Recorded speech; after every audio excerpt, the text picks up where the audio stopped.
SFJ 4x4 Studios presents in my oversized four-wheel drive Jeeps. a Jeep podcast starring industry experts. Pure monosity. What? Say that again. With mad scientist Scott Brown, Use my drill press as a sort of lathe. our host Neil Simpson, If one light goes out, they all go out. filled with shenanigans. We are really professional with Jeeps. This is I Speak Jeep. Good. You know what? It helps if I actually have the microphone in front of my face, folks. Put the phone down and step away. I was sending text messages to our customers, letting them know what was and wasn't happening. Chip is first. Yes. He's got first, just so we know. Chip's in saying good morning. But I'm going to do my thing anyways. Good morning, afternoon, evening, wherever, however you are joining us. This is the I Speak Jeep podcast presented by SFJ4x4.com.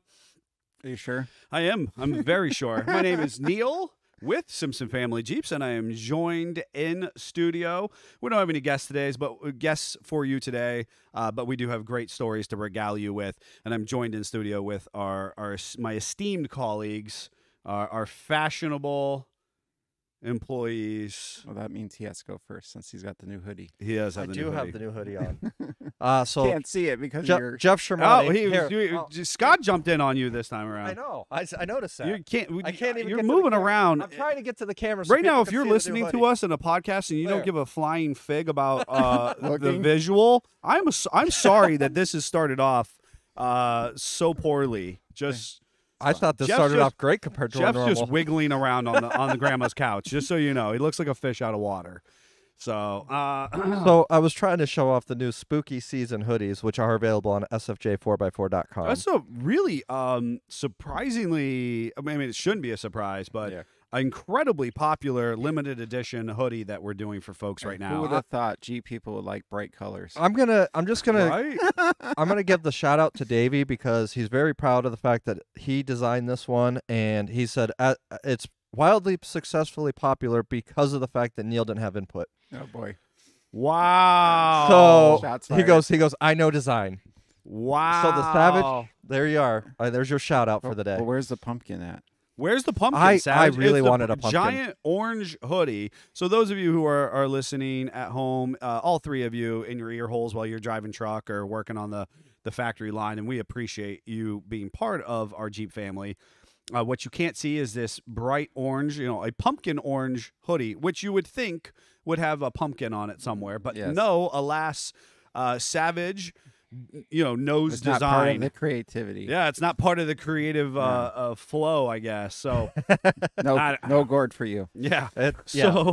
So what it does, it has repeating spooky season, spooky season, then Simpson Family Jeeps and a nice script, and then spooky season, and then on the sleeve at the cuff has just our signature SFJ 4x4 logo.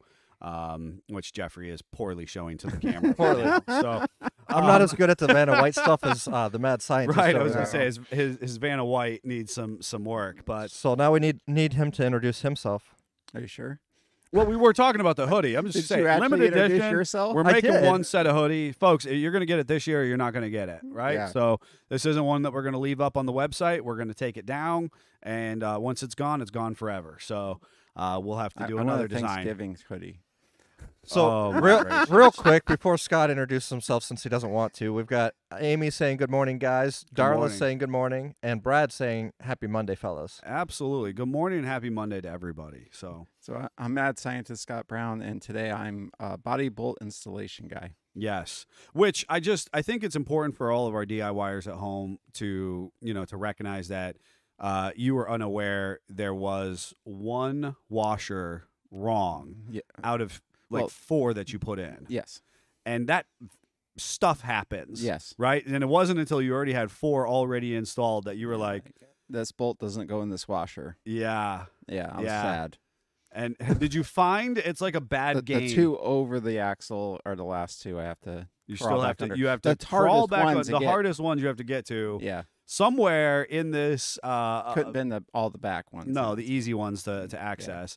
Somewhere in the body bolt, assembly, Scott had one washer that was different. He didn't know it until he got to like. I'm gonna call it. Just put instructions in the box, guys, that make product. I had to go online and print them out. That is the way the world is changing. I'm a guy, so I started the IKEA assembly without the instructions, and then I'm like, wait a minute, why is this way and this? Because there's just a bolt that's longer as well. Well, I love the fact that you did figure it out, and I think this is the piece where, as professionals, we do see regularly where the DIYer gets to the point, and then they just start cobbing stuff. Oh, like yeah, they the just drill bit comes drilling. out. The drill bit comes out. They're reaming stuff. They're finding cutting bolts off, cutting bolts off, and later Absolutely. they're like, Oh, I wish I wouldn't have done that. Yeah, so we're not doing that. Well, You at least At least attempt they to find had the the right directions that you could find online without having to use a QR code. Because I don't think you'd been able to get the directions if So, you had to do QR code things. I feel called out, but there was a QR code, and I chose not to do that. And I went on their website and found the instructions and printed them off. That's 'cause like I'm the- an 80-year-old man. I was gonna say that's like the 2023 equivalent of the old man going to the parts store and using the catalog, like the book, Yep. to Yes. look up the parts. I wish I had a I catalog. refuse to use that fandangled QR code. I was literally wishing I had a book this weekend for my belt on the 36. So Chip's in the comments, and he said, need a 12 Days of Jeepmas hoodie. We do. That's a good one. We might actually have to launch that at or before Chris or Thanksgiving. I was That gonna might say- actually be. As long as I get my Thanksgiving we- hoodie. You're not gonna get a No. Thanksgiving hoodie. Thanksgiving gets skipped. Turkey We're- trot. We're yeah. going to have it I think we need to have it available for the parade. That's what I'm thinking. My I was favorite blown away season that always gets jumped over. your Thanksgiving is yours, and we have so much to be thankful for. We will likely be doing a thankful episode. Today's episode is going to be where the Jeep life has taken us, Yep. right? And so, for those of you who are, hearing the initial banter of conversation, getting us, prepped and ready, you're going to want to hang in there because we're going to talk about where the Jeep life took us over the weekend. Where we're planning to kind of go with it in general. We're going to be tying it a little bit into Life and Low Range, our new lifestyle vlog on the YouTube. And you're definitely going to want to hang in there for that. We're going to try and be a little more time conscious. I know the last couple segments were pretty tech heavy when it comes to towing. Should we get Davey to get Jeff a stick to keep you on task? No, I'm going to be a good boy. The problem is, both Neil and I had extremely busy weekends, so you're going to have to be keeping both of us on task today. you're on I task. need a stick then. Yeah. And then we are going to be giving you a product review, and so you're going to want to hang in there for that. It's actually going to be an extension of the towing. It's what we just didn't get to last week, and it's a particular product that I'm pretty passionate about. So it's a valuable piece if you do plan on pulling a trailer at any time with your Jeep. So I suppose without further ado, necessarily, we do have a lot of things going on. Yeah. And so the concept of where does the Jeep life take you, and I've said this before, if you've listened to any of the prior 2 podcasts that we've ever done, that the Jeep life, or I Speak Jeep, is an extension of all things Jeep, right? So the idea that it's not just the technical aspect of building the vehicle or bumping around in an off-road trail, but all the things, rugged individualism, kind of a wild spirit, the ability or interest in DIYing. Those are all valuable aspects of the Jeep life. And of course, this particular cast of characters that has come together under, arguably one umbrella of Simpson Family Jeeps SFJ 4x4 is just that, a cast of characters, real life characters that just seem to have a lot of life happening at any given time. Yep. Good morning, Dale. And I think that has a lot to do with the nature of the platform that we come together on, right? That Jeep branded vehicle, that it is a vehicle that is multifaceted, right? We're not talking about, my wife had that Chrysler Sebring convertible at one time. Pretty much the only thing you do is you're top up or top down on the Chrysler Sebring, and you just cruise to the mall and back, right? Yeah. Yep. The Jeep is top up, top down, soft top, hard top, Doors, no doors. doors, no doors. Half It's a doors. 4x4 in the winter. It's a, it's a beach cruiser in the summer. It's Pick 'em up truck. It's a pick 'em up truck because it's rugged enough to do that for you. It can take you to far away destinations. You can camp out of an overland. I think the versatility and diversity of the platform itself is an extension of the people who own it. Yes. Right. And then we get into the making it pretty. Right. Yes. And our accent colors and our names and all that kind of stuff. And I think that's why that particular brand, the only other automotive, we oftentimes talk about Jeeps having the same kind of cult following as Harleys and Corvettes.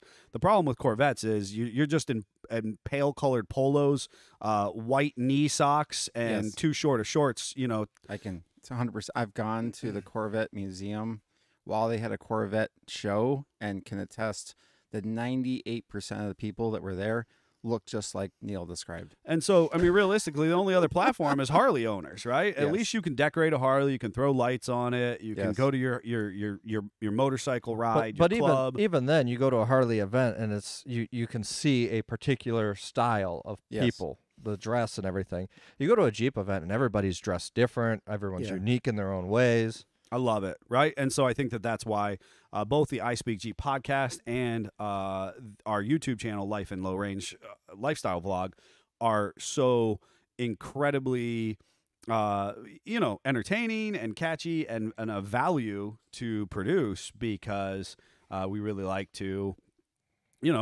talk about where the Jeep life takes us. And so we had a busy weekend. We'll be talking about that today. Yep. And I guess as far as our weekend updates, I mean, that will be a big bulk of it. But also we'll talk a little bit about why the shift and change into life in low range and what our expectation is there. Any particular updates you guys want to get into? I know we had busy weekends, so instead of one person commanding the mic at any one given time, I see you did the 36. Yep. So I've been working on wiring. I got the before the car, you pushed a button with your foot, almost like a tractor start button or something like that, between the pedals. And now I'm going to a push button start on the dash, which is a 37 up thing for people that want to care. I love push button start. Yeah. In the old school fashion. Like I'm Yep. only so about it on the JLJT platform. Yep. But I definitely love the idea or concept of a push button start on our vintage vehicles. So mine, I'll be able to flip up a toggle switch, which is the ignition switch, and then you'll hit a button on the dash that'll fire a standard normal starter relay. I tried, so not to bore you too many details, but the factory Ford button in 37, because I'm me, uses a ground to fire. So Okay. it basically just connects the ground on the dash so to the button. so there's always hot to the solenoid, and you're completing the ground circuit. ground side. It's called isolated from the body, basically, and you're grounding it to make it fire. Okay. And the internet let me down, and I got a 12 volt to fire relay. So, Okay. so now I'm using a old school horn relay, old metal one that's right beside. If you look at my pictures, it's right beside the fuse box, and that my push button will basically ground that and make the other relay fire. So I'm using a relay to fire a relay. You are. Because now did that push button for the 37, Mm-hmm. was it capable of creating a sufficient voltage continuity? Is that what it needed to be, a more robust button? I don't know. Okay. Because this is a momentary button, right? Yes. This is what we would consider to be a momentary switch or a momentary button. Yep. The idea is that we're going to push it. It's going to create continuity. Yep. It's got to be able to be robust enough to allow the full voltage of To fire that relay. to fire the starter solenoid. Yeah. Right. Which the solenoid then fires the starter, which is Yep. the value of that conversation, folks. That the big oomph that is needed to fire a starter never actually comes through your ignition switch Right. itself. Yeah, it's always fired by a relay of some sort. Right. But in any regard, I went ahead and I had my Power Pro from work at home, so I went ahead and gave it ground, and I heard the solenoid fire. I don't have a starter yet, but I was able to hear it fire, and the battery's in the car, and we're working our way through that process and tidying things up and making things look cool.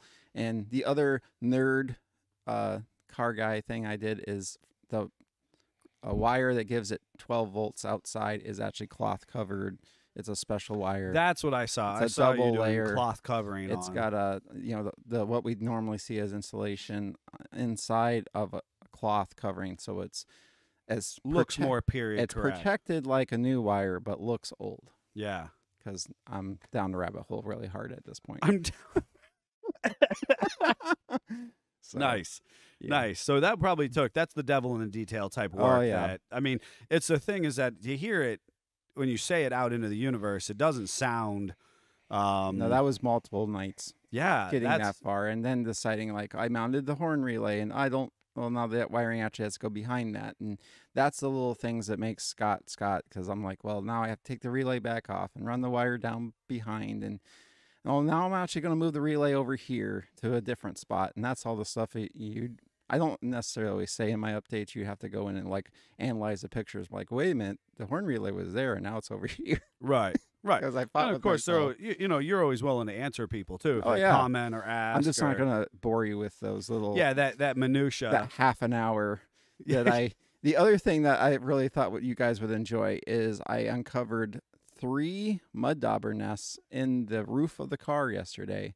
Here I've spent no short of a year restoring the bottom of the car, the up in the front of the cowl. banging and hammering, and everything welding else. and Welding, all that yes. kind of stuff. And I finally went to run the third brake light wire because I have little taillights. I'm going to have a third brake light in the middle of the car in the back by the trunk.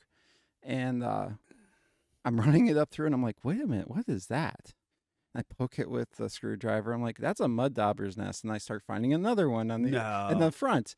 And then I look on the other side and there's a big, huge motel over there as well. Obviously, they're all I was going dead. to say, I'm assuming they're all dead at this point. But when I bought the car, it was sitting outside for quite a long time at the guy's house, and the only thing I can figure is because of the condition of the bottom of the car, these wasps were like, "Hey, that's a perfect place to hang out." So, yeah, I eradicated all those, got them all vacuumed out, and then I decided that since I've cleaned and made the bottom pretty, I got out the paintbrush and I put more rust converter all the way around, basically the whole header, which made I had to take the wipers back out Oh God! because those were installed. Oh God! Just do everything 3 times on this car. But anyway, did all that and then came up both sides, and I got basically from the front doors forward done, and now I have to do from the front doors back. Yeah. Yeah, yeah. It's going to be a beautiful car when you're done, though. That's what I had to keep telling everybody about my house build. You know Yeah. what I mean? Like where one of the things we ended up doing this weekend is we had the opportunity to go to a wedding for a family member we haven't seen in a long time, and so a lot of people wanted to know about our house build. Yep. And which has arguably slowed down based on solely economic factors and the Yeah. overextension my wife and I have done, because of course it was very valuable to us to do the best possible work, like your Yep. car, the best possible work with the best possible products, in a relatively non-financed manner, Yes. right? So the idea was we want to build this house ourselves, largely by Yeah, our own two You and I hands. don't have plans. We just kind of fall in the well, and then we're like, okay, so I look at the well. Yes, Is there any bricks sticking out that I can climb on? right. Can I yell for help? Is there a rope with Yes. something heavy I can Yes. throw up the well? And how am I going to pay for said rope services once that I have Yes. received How am I them? going to compensate the guy that Lassie went and got to get me out of the well? Yes. So I had to keep explaining to people like We are gotta take a still break moving sometimes, yeah. and that travel of the well, because it's you're putting out a lot of energy to climb that well. You made it to the first ledge, and now you're taking a break. Yes, taking so many breaks on this car. It's not Yes. funny. Yes. Oh, gracious. That's the house for us. I get it. Yeah, So, as I was mentioning, we loaded up the wife's mall crawler ourselves this weekend. Traveled out of town. We went to a beautiful town in kind of central western Pennsylvania. So we're a couple hours outside of Pittsburgh, but not quite, center of the state. We ended up in Somerset, Pennsylvania. And, just talk about, I mean, those of us who have vintage, slow and go crawling Jeeps. I love that. Or just the rattle and clatter of a vintage Jeep, you know, even if you are driving at highway speeds or Route 20 or whatever.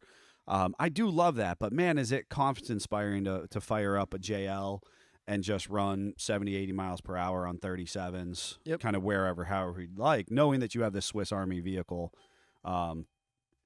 Swiss Army knife of a vehicle to safely get you here and there. Yep. And it was just, I got to be honest with you. So this time of year, I typically get wanderlust. As an individual, I crave the Jeep life in the sense of go look at the trees. The fact that the Jeep is the kind of the perfect platform to adventure in is my feeling. And right? even just to drive down to Somerset, I'm sure you got all the mountainous views of the trees and the colors and everything. And that is exactly that is exactly what it was. I had prepped like my family and whatnot prior to. We've got a lot of life happening with us. I said I want to see every tree. I'm going to ooh and ah like a kid watching fireworks. Well, and it's just for a brief second. 'Cause right. Next week it'll look different. It'll look different, right? And so I want to see the brightness of the red, the pops of the yellows, the deep hues of purple that come after the after the red kind of really saturates before it turns brown. Yep. You know, I want to see every bit in color, and I want to drive through the little rolling mountains of Pennsylvania and take it all in, if you will. You know, Dale's saying that is fun in a TJ2. It is fun in a TJ. Until that you put your TJ on 40s. And retain the 4.0 6-cylinder. I think he's saying what he's thinking there, you know, because the horse purrs. It feels like a 4-cylinder at that point. So here's the thing: like Chuck could drive across the country. Yes. It could, and I have driven Chuck substantial distances. I'm always very proud when I've taken it down back and forth to Bantam, a couple hours at a time, doing highway speeds. Amy's taken the 7 to Bantam on the freeways.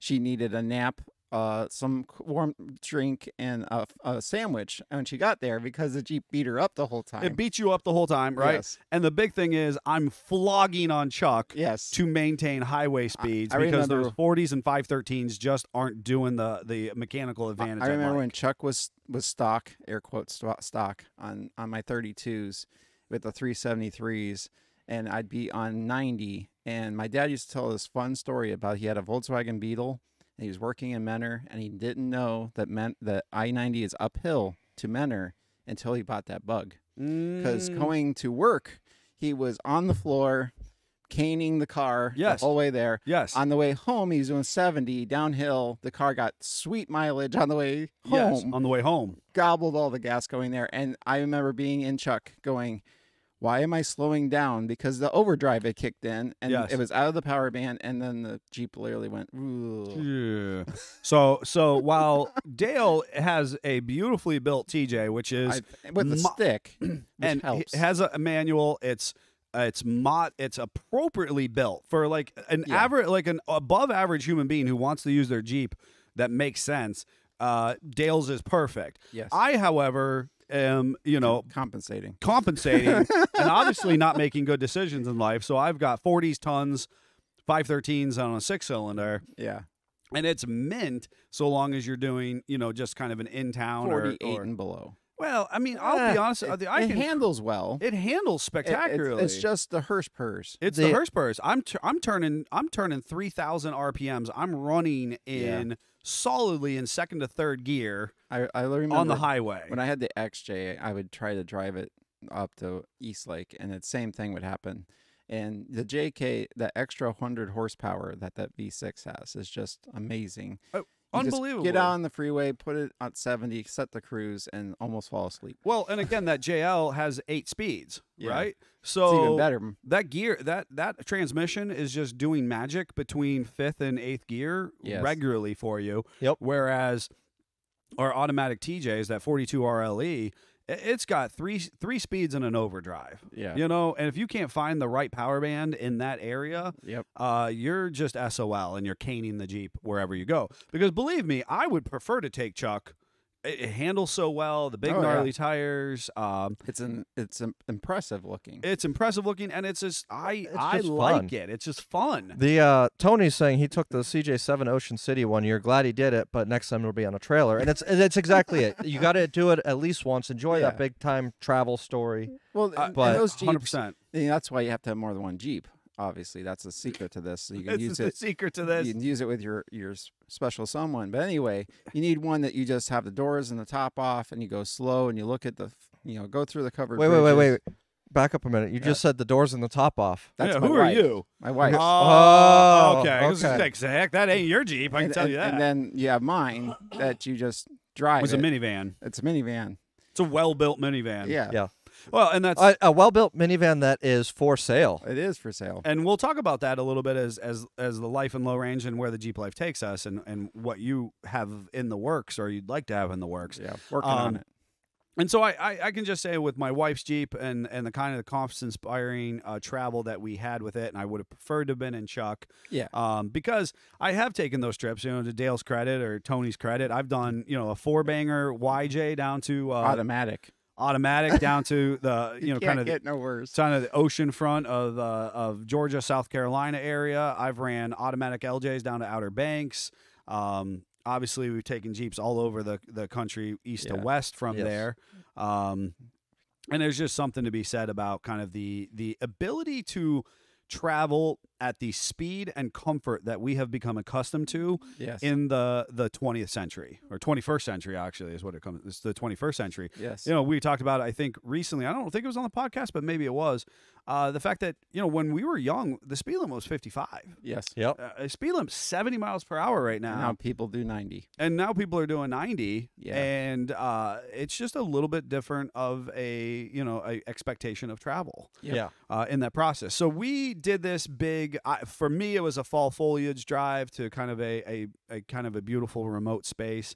And the interesting piece, if you're not familiar with Somerset, PA, distinctly, it is the place of the Flight 93 memorial from obviously September 11th tax 2001.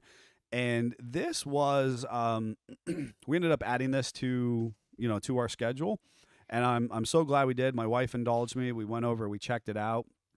The weather. It was Sunday morning, so it was clear for 2 seconds. it was a beautiful break Yeah. in the kind of the doom and gloom of the weekend, and it was just perfect for us to be there. So we had a spectacular trip there. It was really interesting because if you've not been there before, I didn't really know what to expect. I've seen some pictures. Obviously, when you get your memorials that are in the more developed urban areas, they just simply are going to have more press, more coverage, more volume of attendance. I didn't know what to expect. Wasn't it one of the first places to have some sort of memorial? Like people put themselves in the field. That's interesting that you would bring that up. That is exactly correct. And so there was actually one of the positions. Obviously, New York City had a big, beautiful makeshift, Yes. position of Yeah, they took accoutrements the and- cross out of the steel the beams as they were challenges cleaning it of up. Right. the city environment. Right. But the big thing about Somerset was outside of the challenges of New York City, the idea was that you had a bunch of people in New York City who were directly affected by the loss of life and the loss of structure in downtown New York. Yeah. And so to make a memorial there is kind of a natural extension of what everybody is experiencing. Yeah. The big thing about the Flight 93 Memorial was the people who around the area. around the area were not exactly related to any of the people, the lives lost Yes. in the flight. The Right. flight going down was in a large undeveloped area of an old, quarry and field, farming fields and that kind of stuff. So realistically, it really is a testament to the human experience because people were compelled to empathize, Okay, Scott. empathize with the loss of life and the trauma that we all experienced. They created a makeshift memorial out of hay bales and memorabilia. Yeah. And so it was fascinating to say that you had a community, the town that it's actually in is Shanksville, Pennsylvania. You had this town and direct surrounding community respond in such a authentic manner. Yeah. And it's really interesting. I think that's the story that we talk about, saying that remember. there's a memorial there, because that happened so organically, so immediately. Yep. It was also one of the spaces that a number of, this is the time where the political machine works well for us. It was immediately dedicated as a solemn place. It was immediately conjured up as a place that we needed to memorialize. Yeah. And so it's this massive, beautiful, if you haven't seen it, I can't encourage you enough to add it to your slightly less traveled spaces and memorials that you should try out. It is a 3+ mile memorial. Wow. So it's this amazing winding road and series of paths. And it was interesting while we were doing it, because of course it was majestic with the leaves changing. It actually changes pitch and elevation a couple different times. There's actually a couple parts of the drive that are actually very narrow. They're one way. Just a vehicle fits on it. Yep. And I was actually sharing with my wife and our friend from out of town.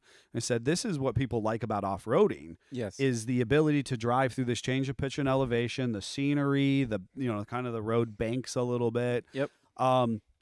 We enjoyed that as off-roaders. Yep. And so we build out our vehicles to do this. This was actually a memorial that takes that into consideration. And now you can do it in your VW Jetta. Yeah. You can do it in your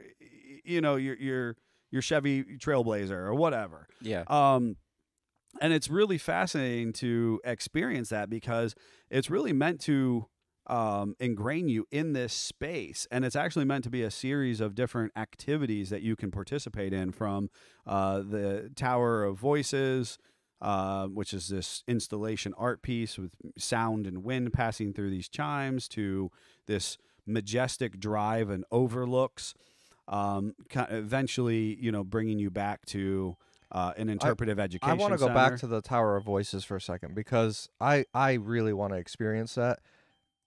The fact that when people hear Tower of Voices, they initially want to think that that's where the recordings are. Right. It's not the recordings. No, This no. is literally wind chimes. I think it's a wind chime dedicated per individual's And life unfortunately, I did not get to experience that one. In true Simpson fashion, we went out of order, right?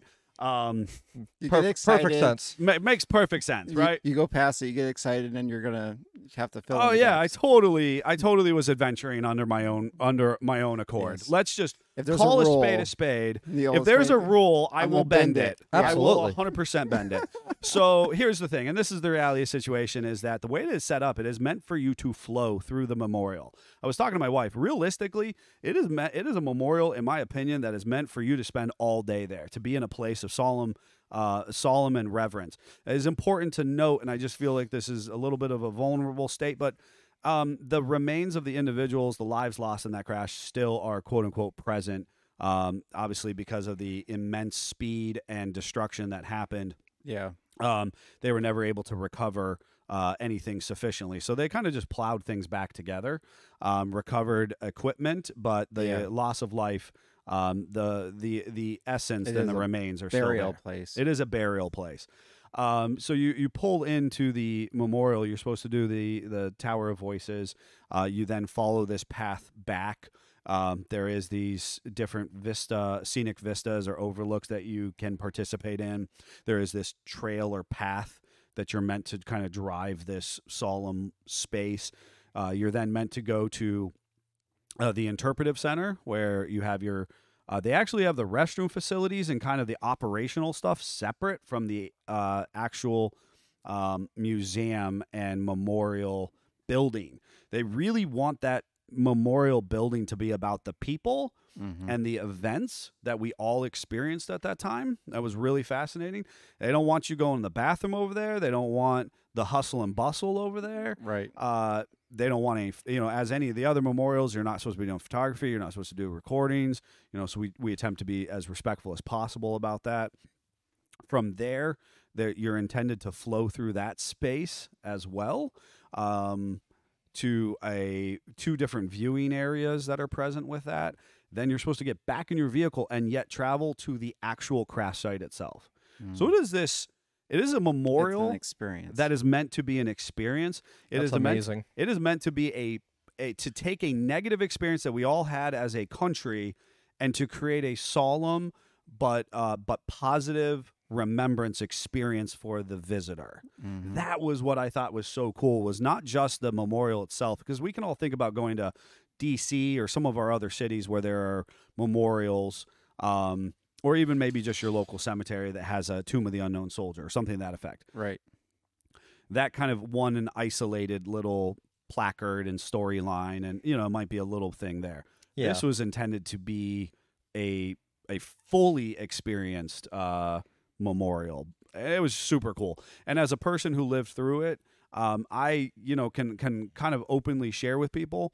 I can't believe how much it affected me. I was not prepared for the emotions that it for brought the out. emotions that it brought up, for the feelings of that moment. I was all jazzed up. I was like, hey, we need to go to this, like, let's drive the Jeep through the mountains to head over to this memorial. This sounds cool, and Not quite ready for what it's actually gonna feel like. yeah. And I was like, Yeah. oh, we'll get a picture in front of the memorial sign and it'll kind of tie in where the Jeep life takes us and all that kind of stuff. Nope. I did none of that. I was Yeah. like, And you unlike know. we were talking a little bit before, I think it really affects us specifically because that flight went over our airspace, yes, turned around in Cleveland, and then crashed there. yes, So it made it very real for us in our demographic. I remember being in high school during that, and we literally were like, there's a plane that's sort of getting taken over, and it's over our high school-ish. correct. You didn't know. And that made it very real in that moment. You can have things happen and they can be in another town, in another country, another state. But when it's in your airspace in little small town, suburbia, Ohio, In a time where we didn't have the internet as wild as we do Yeah. now, where the news was coming in bits and pieces yes, as they could report it live on TV. and it was So there was some a lot it of was wrong, mystery. some of it was right, some of it was a mixture. Yeah. It was very much oh my goodness. And I hate to say this in a regard, but I remember a little sense of relief when the plane was down, because it was like, okay, at least we know where it's at. Correct. Well, and we all didn't know the gravity of the situation, Yes. the lives lost in the process and whatnot, and that all unfolded drastically throughout the day. Yeah. Throughout the day and the coming weeks, honestly. Yeah, Yes. absolutely. So, and the thing is, so if you have an opportunity for your own Jeep life, for where it can take you, this was well worth the drive. It actually almost felt like some of our off-road events, the kind of the recluse nature of the location, the rolling hills, in an attempt to get to it. So if you are a person listening to us and you've wheeled east of the Mississippi, this will feel very much like you're headed to one of our eastern trailheads. In getting to it. Obviously, if you head west, you're just in a big open expanse and all of a sudden you pop onto a trail. I get that. This was, little towns that you're driving through and up and down and banking here, and you finally got there. And then, like I said, they literally have these beautifully maintained paths that feel like it should be an off-road trail. I was amazed how it's very tight. It's probably only a max of 8 feet wide. And they have reflectors on either side, so you should not go off that, non-shouldered road. Right. And it literally just takes you through a drive of the, not the actual downed crash space, Yes. but the space that Surrounded it. that surrounds it. That's amazing, though. It was really wild, and very accessible for people who have any type of mobility issues. Or again, if you it sounds silly, but I want to experience these trips in my Jeep. You know what I mean? I agree. And that's not silly to any of our listeners who have Jeeps, who've done this kind of stuff, because I think you get it, right? Yes. Because I want to be in my Swiss Army knife. I want that comfort and security, that extension of myself, if you will. Yep. And I get to do that in my vehicle, and I think that's very neat. So definitely add that to your list of things that is well worth the time and energy to participate in.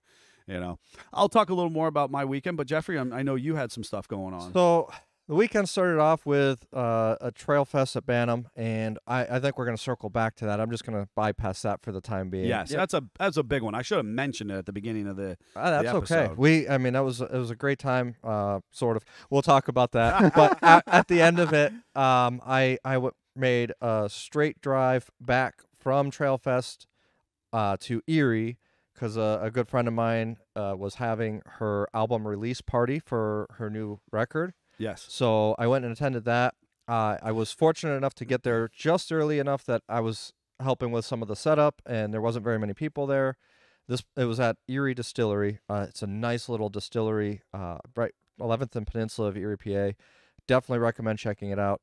Do not recommend hosting an album release party there. It is not big enough for that, especially for somebody like it was Monica Lewis was her name. Somebody like her who's well known in the area and has a lot of following. The place within minutes of it starting was packed completely full. There was people outside listening because it was just too full. They had to open the doors to let some cool air through. It was an amazing event though, and congrats to her on that. Yeah, That's awesome. Can I just mention what I think is so cool as at an ownership level, a conversation is to recognize, and again, we're talking about the Jeep life, where the Jeep life takes us. You know what I mean? That both as productive employees of SFJ 4x4, not only did we get the opportunity to do all of this, right, and make our customers happy and be at events or travel to venues or build really cool things that people want to be involved in, but then you're able to kind of live out this stigma with the music industry. Yeah. With people who are following along with Haberle's heartstrings. Haberle's, yep. Heartstrings. The new 501c3 that has started kind of out of Western Pennsylvania, Northeastern Ohio, specifically Western PA. Yep.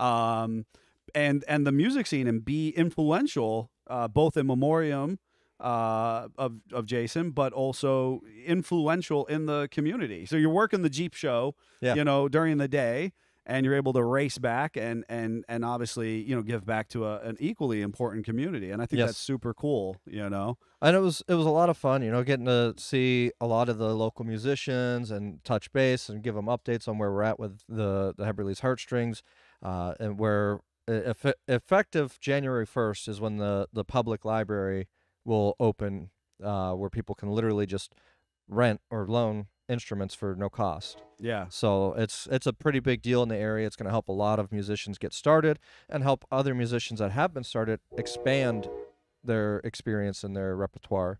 So a lot of good things there. Mm-hmm. And then, so, you know, very long day between the Trail Fest and then that, and then I got home late, and the very next day, Sunday, we were up early for Xander's 10th birthday, and so we went to Centermark, Tinseltown in Erie for Paw Patrol, the new saw that on the new movie on the social pages. Yeah, he's super excited. That was his choice, so that's what we did. We went there every year for around all three kids' birthdays, because they're all fall babies. We take them to Barnes & Noble. They get to pick out something from Barnes & Noble. They get the free birthday treat because we're members of Barnes & Noble. Mm-hmm. So they had a lot of fun with that. And then we went over to Olive Garden, picked up salad from Olive Garden, and took it over to my parents, where we had a very nice spaghetti dinner with an Olive Garden salad. That's so awesome. cool. So that is so cool. Excellent. Rounded up the day there. It was a very long day, very long weekend altogether. Altogether, yeah, and I think we all packed a lot of life, and it's part of the good, the bad. I mean, some weekends that we talked, I think previously, we had some weekends where it was like, you know what, it was just kind of focused on the family and hunkered down and recharged in that capacity, or just worked on the project and you know, got a bunch done, or got a lot of sharpening our axe, which is kind of a phrase that we use on the American Hustle podcast. Well, and I was you know, literally talking with a ton of people over the weekend, and just joking about how the Jeep life and the music life combined right now my October's gone. Yeah. I mean, next Yeah. next weekend I'm traveling to Smethport, PA, and I see Daddy Jeep saying morning, guys. Yeah, I'm good actually morning, going Bob. to his house to pick up some instruments and Right. travel back with those. Taking the Jeep, taking the 1-ton Gladiator to out pick there, up right? a piano. Yeah, he's going to be hauling a piano, folks, in the bed of As he should. of the Gladiator. That's right. Now I understand it's a smaller piano, so there is a little bit of front load there that we Still a should piano. mention, but it's still a piano, As long as it's not the one from the Charlie Brown Christmas that's like this big, right? then it's still a Right, piano. it's still a and- piano, Yeah. and, The, and we the little mini grand piano. Yes. we anticipate a picture I- at least. I need Oh, at there will least be. a picture. There will be No doubt. pictures. No doubt. And excuse me. So you've got that going on, and then the Jeep Life is going to take you to To SEMA. Las Vegas. So Las right? Vegas, yeah. Yeah, it's a beautiful Las Vegas. For Halloween, nonetheless. Yes. Kristen's still a little sad that I won't be home for Halloween, but otherwise the opportunity to go out there and just people watch, I'm very excited for that Oh, part. it is epic. I can promise you from doing it for quite a few years. It's truly an epic experience. I'll obviously be joining you later in the week. Yeah. As our business model continues to change and shift. Scott and I will be holding down the shop for the most part of the week, and then I'll head out for the last couple days of it. Yeah, so it's going to be Greg, Savage, and I flying out initially. Right. And it's going to be a lot of the experience. Greg's all about taking me around, showing me all the architect of Las Vegas and stuff, and I'm very excited for that. I don't care about any of the gambling stuff, so just going around and seeing everything is going to be really exciting and fun. It is, and Greg is at this point in time has become a connoisseur of the Yeah. Las Vegas He knows how to Experience. get around. experience, and it's funny. Experience. It's for those of us who are listening in, and again, just this, the oddity of the cast of characters. Now, it's important to note, I had no interest in ever going to Las Vegas when I was younger. None That's- bit. I thought it was the devil's playground, right? It was like let's get all Midwestern values on Yeah. there, right? At this point in time, I am so enthusiastic about that space because what I recognize now is it is a space where it is what you make of it. Mhm. And I think that's also, a little bit of the Jeep life. It's what you want to make of it. Yes. And so if you want to engage in positive, reasonably wholesome experiences, look at the architecture, check out the different resorts and buildings, check out the transportation industry, go watch a cool magic show or a comedy or a music venue. You can do all of that without having any any influence one way or the other to you. If you want to go find some alternative activities, you can go find those as well. And that's I'm not here to weigh in on the merit of any of it. The value is that if you look for it, you'll find it in Las Vegas, and it's cool. And what I love the most, and I think maybe I'm a little biased, is when we do it, SEMA is there. Anytime I've gone out, it's because I'm going out there for SEMA, and the environment drips with the auto industry at that point. Everybody's got cool cars, cool motorcycles, big trucks. I mean, last year we watched a guy had a blast. I mean, I don't know him from Adam, but his truck, he blew up the turbo on the way in. And so while we were there the whole time, every day we just watched him doing a full half of the side of his truck replacement because he just grenaded his turbo apparently. Wow. And so every day there was like rentals, there was like parts trucks coming in, and this guy, and we're talking about a truck that's 20 inches in the air with 50-inch tires and blah blah blah. Right. And he in the parking lot was rebuilding the side of his truck. In one of the main walkways up to SEMA. Like it was a little bit, it was not out front of the building, don't get me wrong, but it was happening off the corner of one of the main walkways. So here you have all of these automotive professionals walking by this guy every single day, watching him rebuild his truck and like weighing in on what he should or shouldn't be doing, Wow. Yeah. So, real quick, Chip is saying Aaron and I got married in Vegas in 96. Oh, how So- cool. Was it, but did Elvis marry you? Oh, that is a good question. So, on that regard, you're taking Jen this trip tentatively, right? Yes. So, are you guys doing a renewed Oh my Vegas gosh. wedding? That Can you didn't cross imagine? his mind. That never crossed my mind. Oh, there it is. now. And now I might have to find an Elvis chapel. She will hate this idea. I will love it. Yeah. That's what I'm thinking. She will feel tortured by it, and I am I am 100% so sorry, here Jennifer. for it. So Oh sorry. my gosh. I'm not sorry. I'll take the blame. I don't care. Oh, this my- is gonna be fun. My kids are so miffed. Leo is not happy. Chip saying she wouldn't let me, but I did try. There it is. I understand, Chip. I do. I understand. So yeah, so I'd love to be taking my kids out there, but tentatively Jen is. We've been experiencing a lot of life recently, so this is a moment where we're taking an opportunity to kind of focus on each other. And she's never been out for SEMA, and I obviously there are people out there who just crave to go, to be part of that environment, you know. My wife, despite being incredibly supportive, has no desire. And as a school teacher, it's very hard for her to take that time off. Yeah. But because of a lot of the stuff happening in our own life, she decided to prioritize it this year. We will be out there together in that space towards the end of the week, kind of fulfilling that ownership role, meeting with some people, kind of taking in the sights and stuff. And like I said, kids are a little sad. But I feel like it would be a little bit different. I really wanted #NotARestoration to be on display.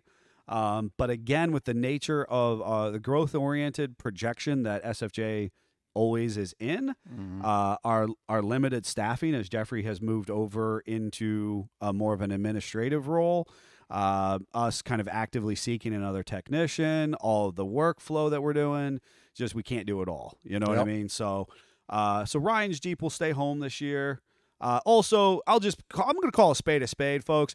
If your Jeep is outside, so there's like a lot that's outside that really is just like, it's not cool to be out there. So like anybody can put a Jeep in that or a truck in that lot. Yeah. Oftentimes there is like a cool vehicle there. I get that. But, and they're like, I've got a vehicle on display at SEMA. But and that's it's not like, the cool kids lot. but that's not the cool kids lot, and I'm not going to settle for the cool kids lot, right? I'm going to, you know what, there's a handful of manufacturers we work with. It's kind of hard to break into that. They have expressed interest in having our Jeeps present, but now we got to get them across the country. We have to line up all the logistics. We have to, you know, dot the right I's and cross the right T's. And while it definitely makes sense, they oftentimes choose West Coast builds. Yeah, it just makes it easier for those West Coast builds because their logistics are way less. Correct. We're And if you're on a the almost opposite side of the country, right, and if you're a manufacturer, you're choosing the easier logistics to coordinate and be part of.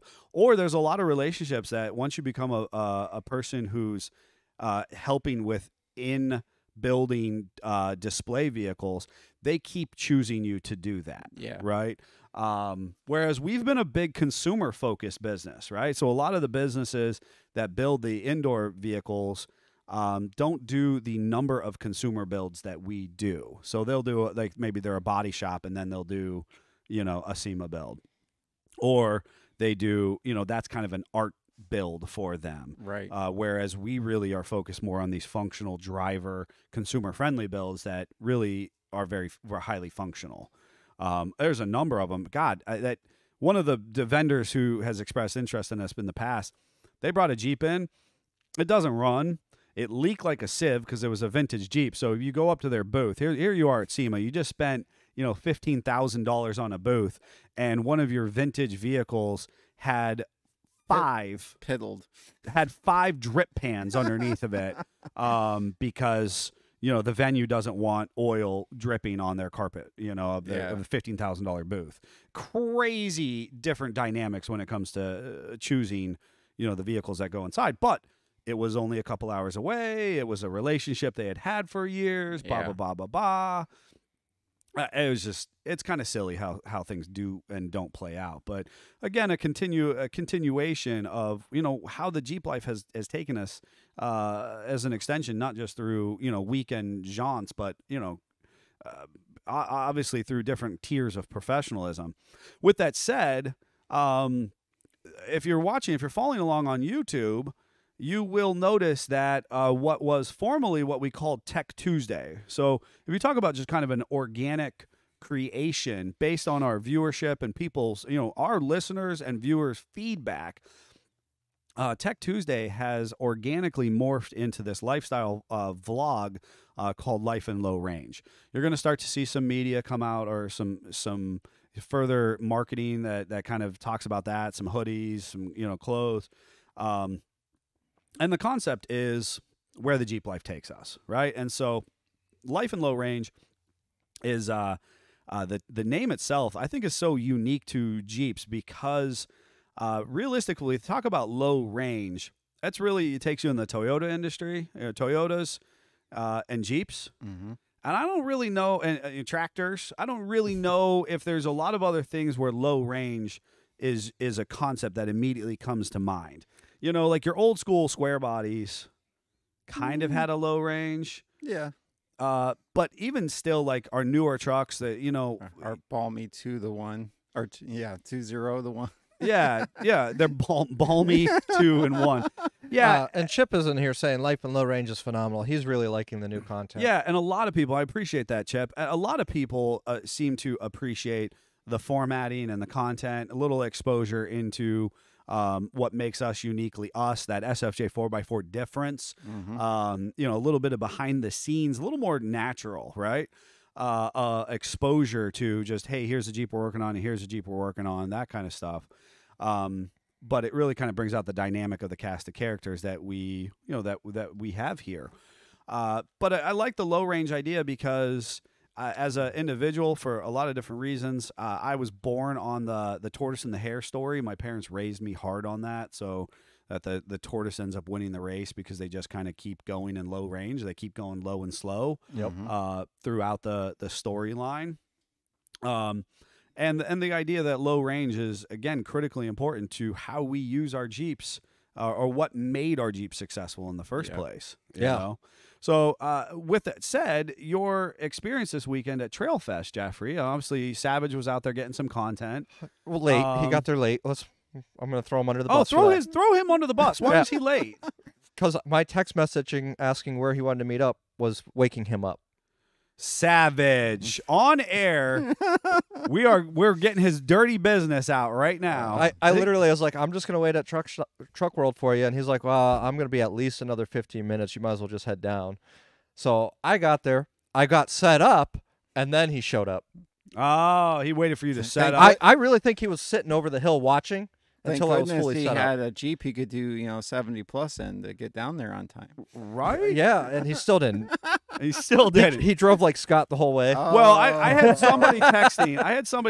and I apologize. I got a number of texts and calls over the weekend, and people. I got a new phone, and I don't typically hand out my personal information. Blah blah blah blah blah. There was a lot of like people ambiguously reaching out on, media to me, and obviously I had my own Jeep adventures to partake in. And I got a message from somebody and was like, are you guys afraid of the rain? And I'm like, I just looked at the text messages. I was like, I don't know who this is. And these guys better freaking be setting up sometime soon. I was like, because I'm thinking to myself, I don't know. They better be there. I literally had somebody walk over and go, oh, we thought you were afraid of the rain and you weren't going to be here. I'm like, I've been set up since 8:15 this morning. What are you talking about? Like, well, we didn't see you yesterday. Oh. We have the biggest booth in Trail Fest. I wonder. Rob just said that was me. I thought that might have been him, but I was a little up to my ears at that moment. So yeah. And I wasn't exactly about to engage in a whole lot of. Like I said, there was actually quite a few people who reached out to me from numbers and stuff that I didn't exactly have knowledge of and programmed in my phone yet, and all this kind of stuff. So I was just like, I'm gonna let some things be. If you guys on some life stuff. I'm gonna concentrate on some life stuff. I'm gonna be fully present with my wife and her family and that kind of experience. I will say that because of the rain and getting set up, Davey, by the time he got there, I was already soaked all the way through, and He put you out. he did. He put you out. I made him tear down by himself. That's right. I support that. So it was the rain was coming down sideways at times, and it was literally just completely soaking under the tent, and just all the merch was getting soaked. We kept the hoodies that we were selling in a box in the vehicle with just one out on display, so that if you wanted a nice dry hoodie, you were able to get it. The beanies were getting soaked. I literally ended up parking my Jeep sideways against the tent to try to block that out, and then I had the Jeep running with the heat going, and the hoodies or the beanies sitting on the vents drying out. So we were selling warm beanies. Pre-warmed. Pre-warmed, warm and dry beanies. Yep. Oh, that is funny. And I was sharing with you previously, and I'd like to get back to this, but years ago, and it's so interesting how this industry, we're constantly introducing new people. Granted, it is, arguably to our advantage because when you come in, you encounter us, you feel like we're a quality professional business, which is good. But of course, we started out very lean and meager in the very beginning. You know what I mean? And had a lot of challenges from that. We did these shows. We've been doing shows for a decade plus at this point. And we've done every weather type you can imagine, every environment you could imagine, good, bad, and certainly ugly. And one of the challenges is these types of events are typically benefited if you have kind of a permanently enclosed structure, Yeah. And I was sharing with Jeffrey before we went on air this morning, that was always our advantage back in the day, is we had these enclosed trailers and you could just pull in, stuff into it and out of it. Well, the realization at Bantam this year for Trailfest was that anytime you send Davey and I to a show and you don't go, we get rained out. I feel like they're catching on to me, Scott. I feel like There's a better weatherman than you thought. they figured me out. Chip is saying SFJ ponchos. 100%. 100%. But overall, I mean, Trailfest, they did a phenomenal job maintaining the trails, keeping an eye out, keeping people safe. There was tons of Jeeps there, many that were decorated for Halloween. And Yes. I'm looking at that, as much as I love Halloween, going, you're ruining all those decorations because it is so wet and muddy out. So wet and muddy. I saw some. Good some luck follow-up. cleaning those up when you're done. Yes. I couldn't imagine. But it was overall a great time. We had a lot of our listeners come. We shout out to Josh, who came and spent a lot of time at our booth. He saw our live videos and realized that we were only there for that day. He rearranged his plans to come and visit with us for that day. How cool. So shout out to him. Yeah, we're sorry that we missed you, that the mad scientist and I missed you, Josh, but we'll look forward to hooking up with you again in the future. Yeah. And touching base, it was certainly one of the cool things about some of the shows we did this summer was being able to touch base with people in person. Well, You're pretty much never going to get to meet Scott unless you come here. I'm a Unless you little come recluse. here. He's very recluse. Yeah. We will get him out to something in the future, and we'll let you know when and where you can meet up with him. But otherwise, he's a little recluse. Yeah, and for Josh's sake, he's actually building a Jeep that he's doing himself. He's a professional welder, and taking on knowledge from us, from other Jeep podcasts out there, and he's building it. We did talk about the axles and the setup. He did not know that we did loose axles, so we are in discussion of that. He may be reaching out and get to talk to you soon about doing a loose axle install. Yeah, gear absolutely. install, Get so- his gears set up for him so Yep. they're ideal. Yeah, we don't have to do all aspects of your project. Ironically, that came up here on Saturday in the brick and mortar as well. And the person that was here was like, you mean you would just give me the tools to build it myself? I was like, yeah. We don't have to build- strongly support DIY Yeah, community. not the actual physical tools, Yeah. but we would give you the tools and resources. We would be able to insert ourselves and help you choose Yes. the right suspension or set your gears up for you. Yep, That kind of stuff. and be like, you need this and this and this and this. We're not going to send you home and then suddenly you don't have this bracket or those hardware that you are missing and that kind of stuff. Right. We're going to try with our best ability to make sure that you can start the project and move through the project because we've done that. We've failed a lot, and we Yes. don't want you to fail. It's kind of Yes. how I talk about the American Hustle podcast with Jeffrey and I have failed. Well, lot. we want to, a lot. Wow, Jeff. Okay. Oh, wow, that makes me feel secure. Well, So, in and Jeep me building, and you Neil would- have worked on vehicles in a driveway and gotten to an impassable moment and going, crap. Yep. I think what This makes sucks. I don't like this anymore. I think what makes us the SFJ difference, though, is that we have failed a lot, but we're still here. We're still pushing. Yes, We're still correct. doing, and always striving to do better. Yes. Correct. 100%. And that's So- where that DIY thing, for those that don't know, and we talked about it a lot at Trailfest, if you want to be a DIY, we're here to support you. And you may not know what you're doing. We do offer remote consultations. You can Yes. send us pictures. You can video with us.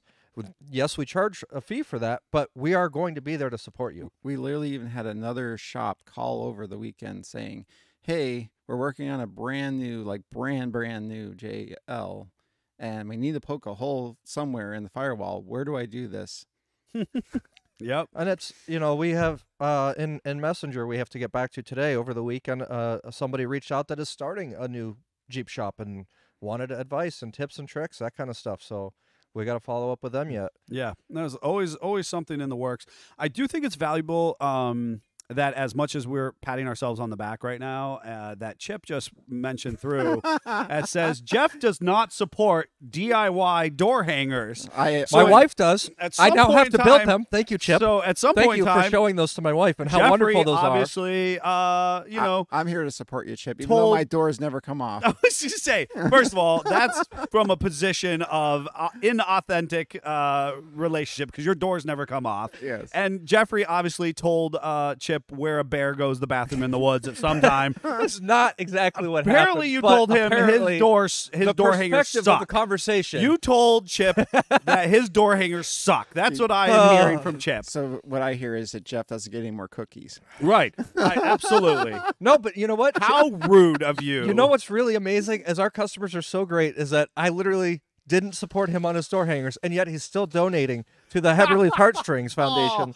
Oh, And that is amazing. He's donating a guitar, and I gotta Oh, say, that's so cool. I gotta say, the guitar that he is donating is a Les Paul, and it is in the music community. It's one of those coveted guitars. Everybody wants to I play know it. nothing about music other than listening to it, and I know what a Les Paul guitar is. That's my point. How cool. So for him to donate that is just Alright. fantastic. Chip, and you thank should have again, had some Chip. strings attached. You should have been like, Literally, you have there are to- strings attached. There's 6 strings. Come on now.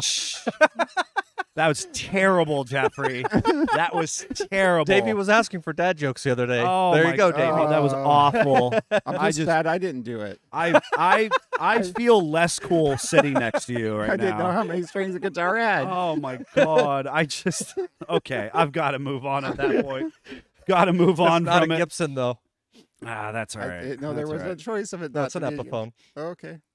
All right. Anyways, so as far as Life in Low Range, you're going to want to look for some of the coverage from Trailfest, Bantam 2023 Trailfest on our up-and-coming Life in Low Range. Right now, the anticipated expectation is that we'll be releasing Life in Low Range twice a month. Based with, basically an off week and an on week as far as that. That way it gives us better time to create more curated content with a higher production value. So you want to look for that on Fridays going forward as a release from the prior 2 weeks. So something interesting, definitely to look forward to. I think we're ready to take a break. I want to come back. We're going to talk about a product that is incredibly valuable for your towing and off-road experience. Jeffrey picking up the piano this weekend. If he had to pull a trailer behind his 1-ton Gladiator, He would need this. you would need this. So we'll talk about that in a minute.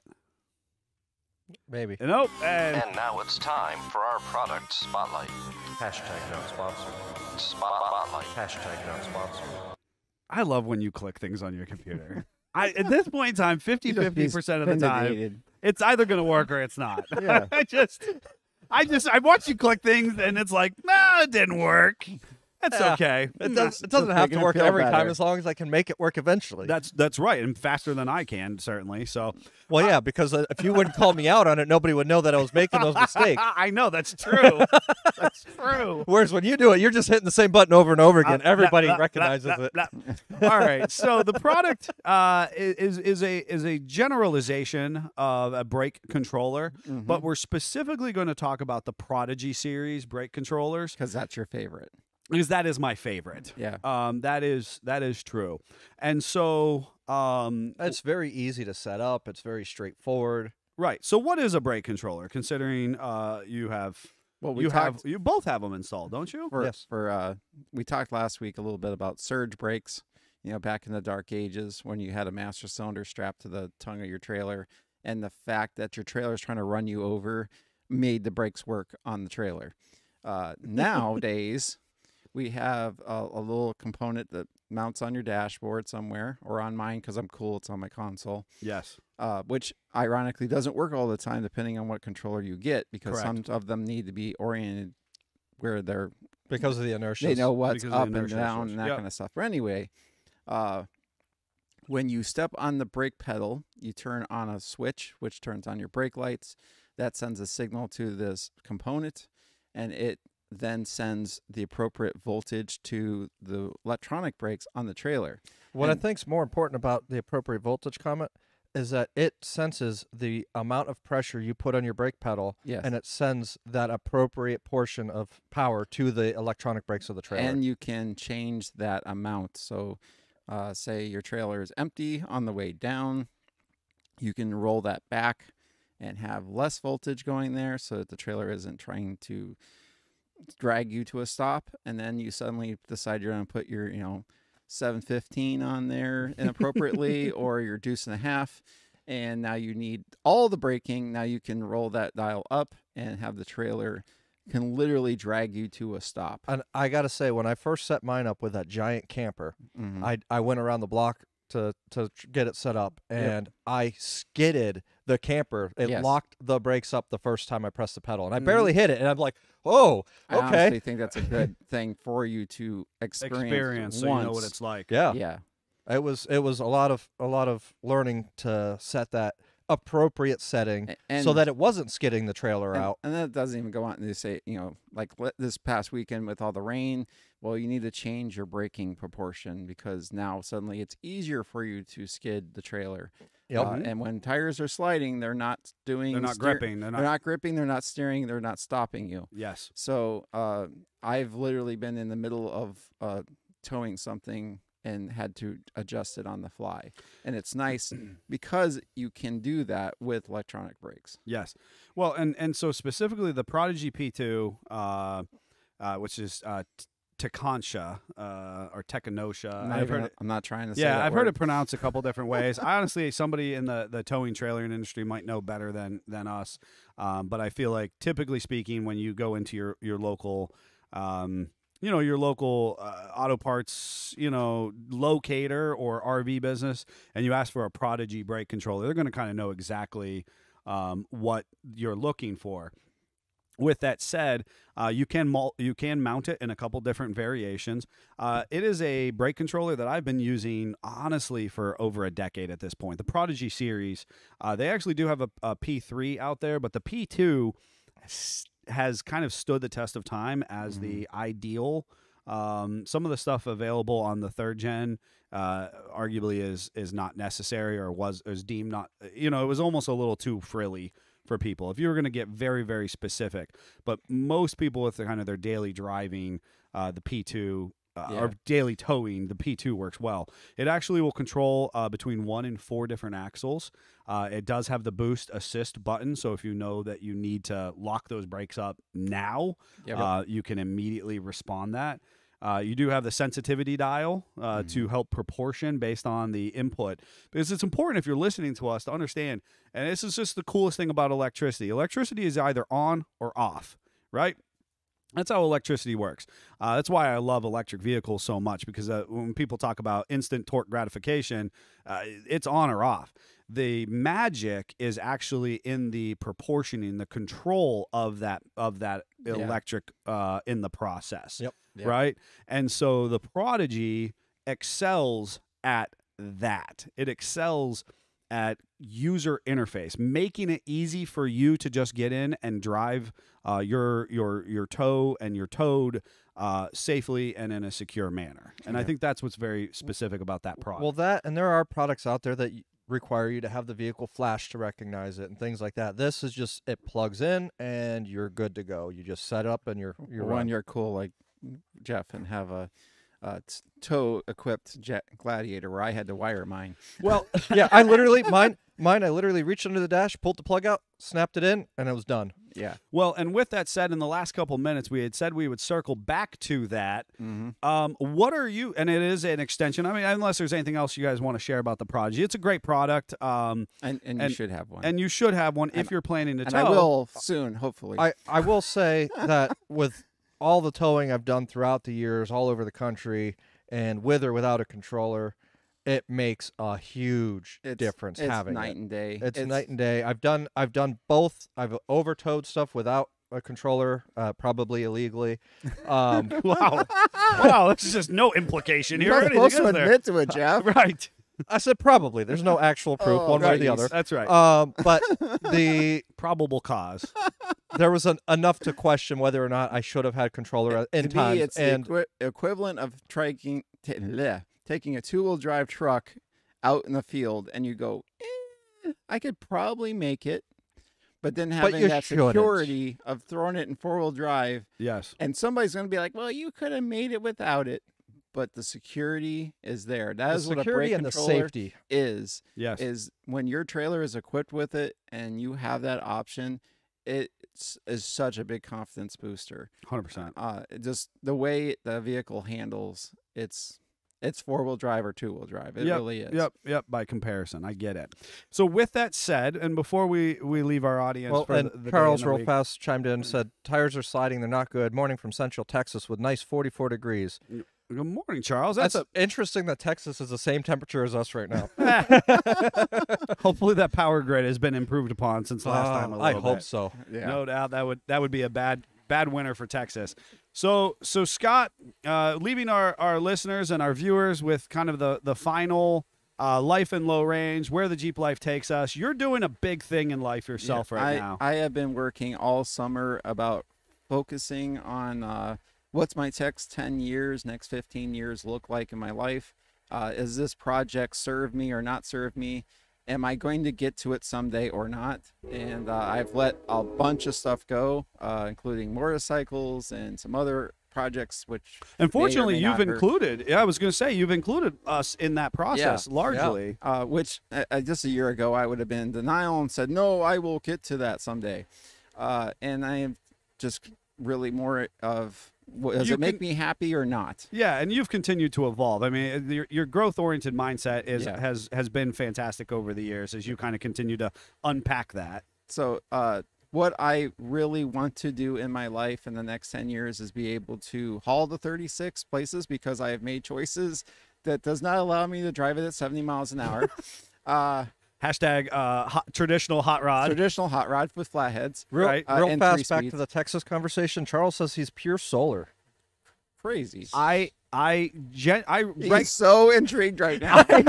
He's got questions. Charles, He's can I building just a tell you, house. man? I don't say this very often, but I envy you, dude. Yeah. That's cool. So any which way, and what I want to be able to do is haul the 36 to Maine. There is a big traditional hot rod drag race they have. It's flags, in the dirt, that kind of stuff. I want to Ooh, do you're that. gonna drag race it? Maybe. I can't wait. I want to go to Jersey. They have them race on the beach. I am not allowed to race the 36 there because it has to be a Cooper or a Roadster because they're snobby. But anyway, Wow. Tell us how you really feel, Scott. but I can take He's the got some feelings. That's I can for take sure. the sedan and I can enjoy just what you talked about with SEMA. We can go and be there with the car and be in that lifestyle and go to the venues where they're having music and impromptu car shows all over the place. And you don't actually have to race. Yep. I want to do that. Just to be You wanna clear, do all that. when he says he goes to the events that have the music, we're not talking about the same events I go to. No. He's looking for the 50s and 60s music, That's true. That's also true. So here's the thing. which what are I really hear- fun to go to. What I hear is you have this beautiful car that you've been investing all of your extra time, energy, So and much. soul into, right? Yes. And so you're going to put it on a trailer, which you have, Yep. With and- trailer brakes. with trailer brakes, and you're going to tow this across the country, Yes. with like a 3/4 ton pickup truck, or you're That like would make me, sense. and so you're going to buy like a medium duty or a No. light duty semi truck. That's not how You're Scott gonna- does it. No, No? he's seen what the 1 ton I have can do. Yeah. So you're going to do this with something like that? What? So I want to try to get specifically a 23 JT, looking at a Sport S or a Willys package. Where the Jeep life takes you, man. You're trying to make a tow pig out I'm of a going to Gladiator. make a That's tow right. pig out of a Gladiator. They say it's 58, almost 6,000 pounds for the ones I'm looking at. I don't think I'm going to even be close to that. I'm thinking I'm in the 4,500 pound range. Sure. I want to do that, and then I also want to drag my camper more places, more times, and Yes. experience that, and get my kids in the camper, get them out in the world, so we can go out and make a weekend, go out and see the 93 Memorial and camp somewhere. There are some beautiful campgrounds in that area. I've actually partaked in coming back and forth to York. Just cool places. Grandma and Grandpa own them. I want to go and experience that. So that is what I'm going to be. I'm all in basically at this point. Right. I've looked at the numbers, and I had this dream of keeping the JK as my toy, and to have the JK or JT as my daily and tow pig. and I can't swing both, nor does it make sense, because then I can't invest in the JK going forward like I should to make it where it should be. So just like the XJ, when I got to that crux, I decided to let it go, and it has found the best home. I am weird. I like to have my vehicles go to a good home because they are extension of me. I'm here for weird, man. So I am looking for someone to adopt my Jeep, to take it where it should go. There is an adoption fee, folks. So There understand, while it is a regulated adoption, there is an adoption fee. Yes. But I am looking to get some money out of that so I can go and invest into a Gladiator. But the best part is, as I've been told by multiple of my friends that ironically are customers as well, you cannot build it at all for what I'm asking. So Correct. It sounds like a little bit more than what you can go buy just a stock JK for. But if you start adding up the modifications that it has, because I kind of fell off the wagon and went crazy on this one, you cannot build it for that. So Wow. It's a beautifully built Jeep. It is ready to play. And it's an excellent price point. Yeah, it's and an you can excellent get price in it and drive 80 plus miles an hour anywhere you want.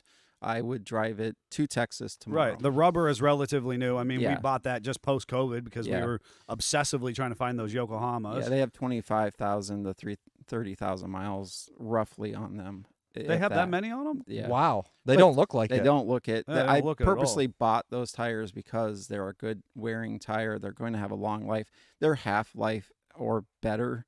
I even say 3/4 life. Gosh, I didn't even realize they had that money on based on the looks. I would have never have guessed never that. would have guessed No. that. The Always, so important things on the Jeep. It's always had Mobil 1 synthetic oil its whole life, because the person before me was also that way.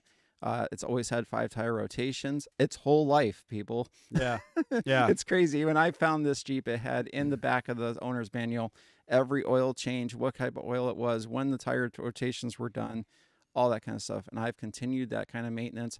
Plus, it's got an Ultimate. Plus, it's got the 37s. Plus, it's re-geared. Plus, it's got lockers. Plus, it's got bumpers. All the Plus, it's got goodies. winches. It's ready to go. It is. So if you want to own the Mad Scientist Jeep, fully built and maintained, Yeah. this is your time. This is your opportunity. Yep. This is it.